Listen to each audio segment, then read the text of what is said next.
Hi అండి, అందరికీ నమస్కారం. నా పేరు Ramu. Welcome to Ramu farming centre. అయితే ఇవాళ వీడియో వచ్చేసి మన మిర్చి తోటలో మొదటి దఫ ఎరువులు వేద్దామని చెప్పేసి నేను తీసుకురావడం జరిగిందండి. ఒక్కసారి ఆ మందు కట్టలో చూడబోయే ముందు మన మిరప మొక్కలు ఏ విధంగా ఉన్నాయనేది ఒకసారి చూసుకుందాం. ఇదిగోదండి, ఈ విధంగా ఉన్నాయి మిరప మొక్కలు. అయితే ఇప్పుడే కొద్దిగా పచ్చబడ్డాయి. ఈ వేసి ఇప్పటికీ దాదాపుగా 12 నుంచి 15 రోజుల మధ్యలో అవుతుందండి.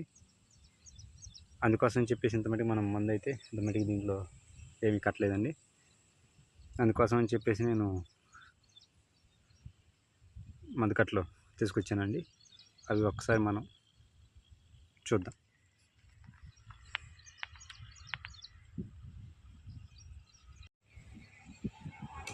ఇవేనండి మనం తీసుకొచ్చినటువంటి మందు కట్టలు.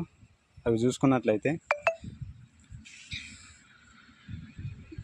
డిఏపి అండి. అది ఎకరానికి ఒక కట్ట తీసుకున్నాను అండి. ఆ డిఏపిలో వచ్చేసి 18% యూరియా, అలాగే 46% భాస్వరం ఉంటుంది. అందుకే మొదటి దఫా ఎరువుగా నేను డిఏపి ఒక కట్ట, అలాగే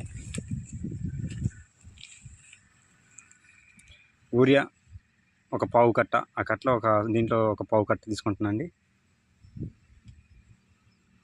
యూరియా అంటే నత్రజని అనేది, అందులో 46 ఉంటుంది కాబట్టి మనం ఒక పావు తీసుకుంటున్నామండి.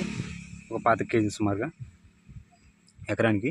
ఎందుకంటే యూరియా ఎక్కువ కలపడం వల్ల ముడత వచ్చిందని. అలాగే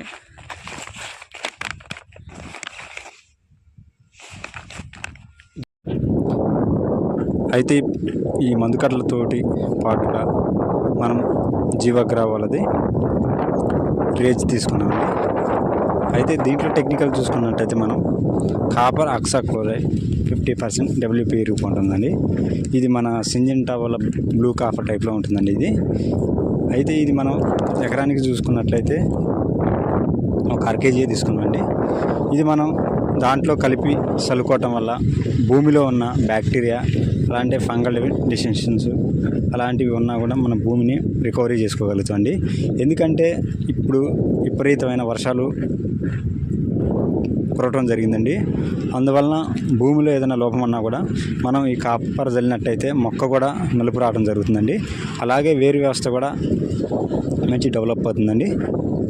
అందుకోసమే నేను ఈ కాపర్ ఆక్సాక్లోరైడ్ ఉన్నదా జీవాగ్రా వాళ్ళది తీసుకోవడం జరిగిందండి.